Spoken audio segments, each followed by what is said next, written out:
Good morning, folks. This is Deb Delapiana. It is Sunday morning, and this is your short take. Unfortunately, I finished my coffee, so I can't drink with you this morning. But I want to talk about there's a couple of, 500-pound, 500,000-pound elephants in the room. One of them is capitalism. The other is the Israeli-Hamas war.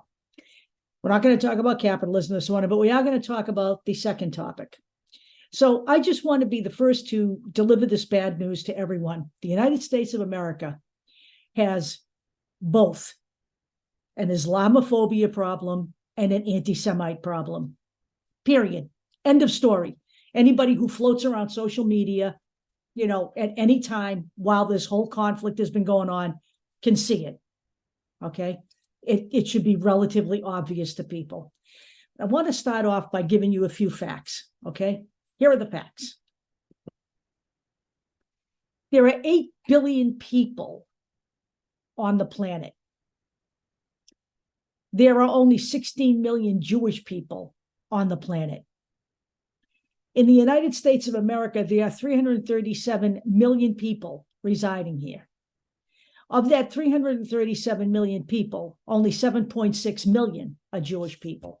So right off the bat, let's dispel the myth that I keep hearing that the Jewish people control everything.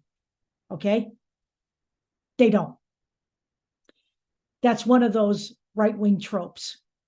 But we also have an Islamophobia problem here, and we have had it for a long time. It was blatantly brought up to the surface during the 9/11 event. So let's not kid ourselves, all right?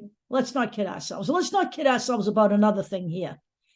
Let's not kid ourselves about the fact that this is a very complex situation. It is not black and white.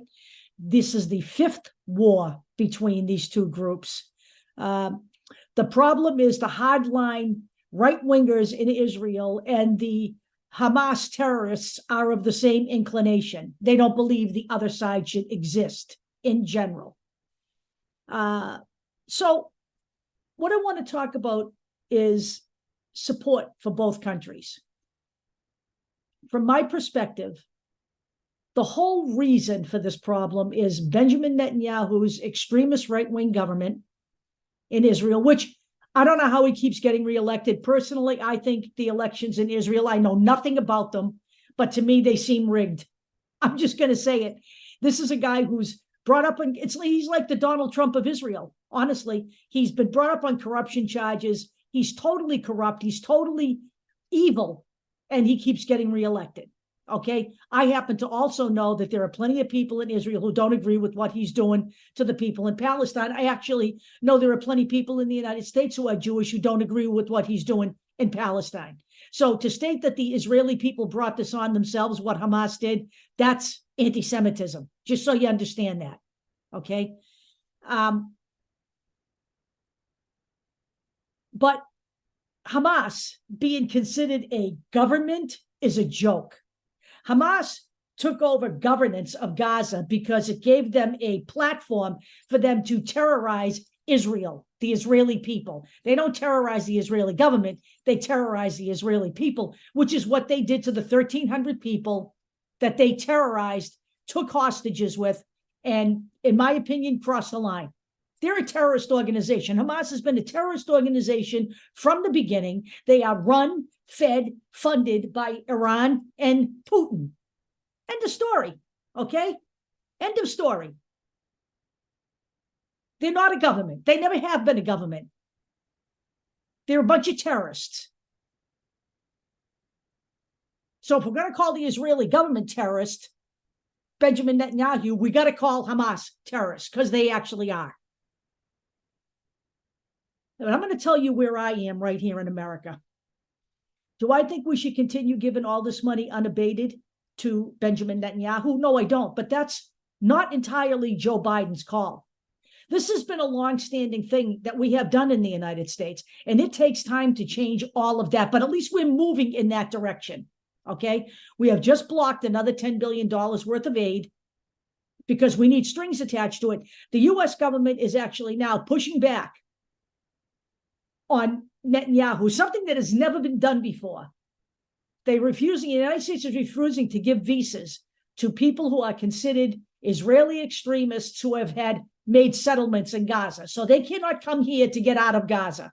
Okay? That's number one.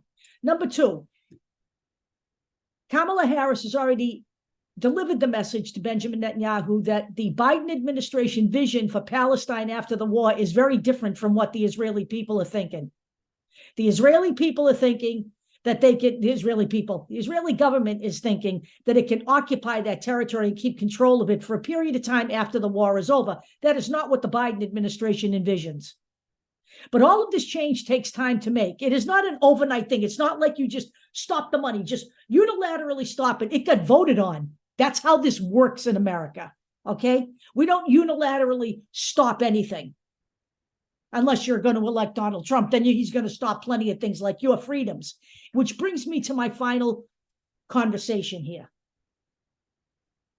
This is a complex subject, but what's going on in the United States right now is not a complex subject.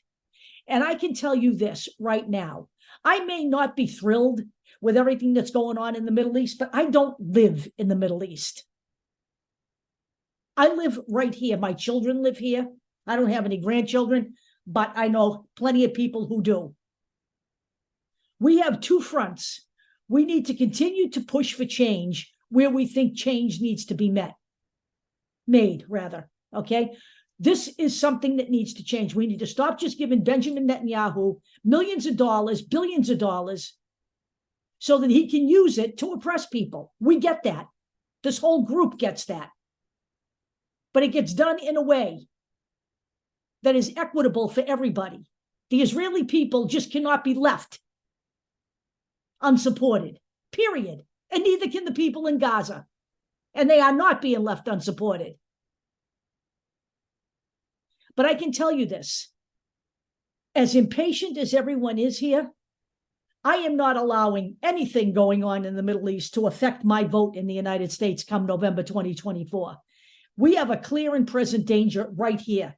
And if we fall to the Trump administration, any improvement for anybody in the Middle East is out the window. I hope you all understand that. You know, we have been exposed now to the MAGA crowd for 8 years. It should be readily apparent to you where we are in this nation. And us falling the way Italy has fallen into fascism will render us useless on the world stage and useless to control our own destiny. So you need to understand that.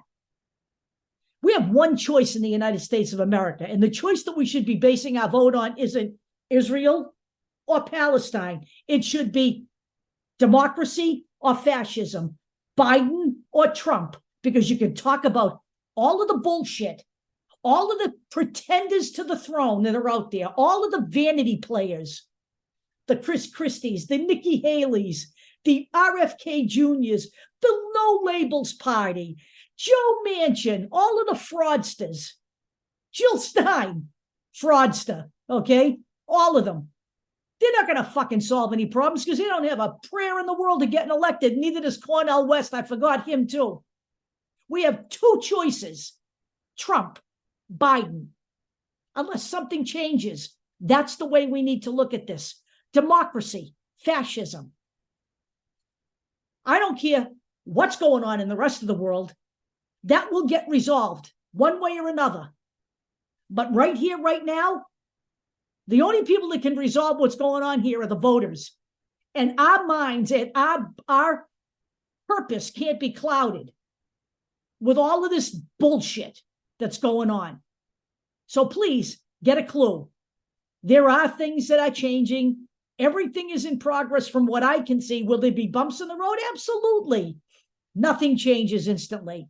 And by the way, nothing changes with one vote cycle either.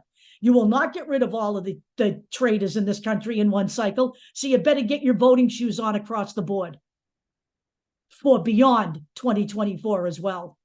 And I will talk to you all later.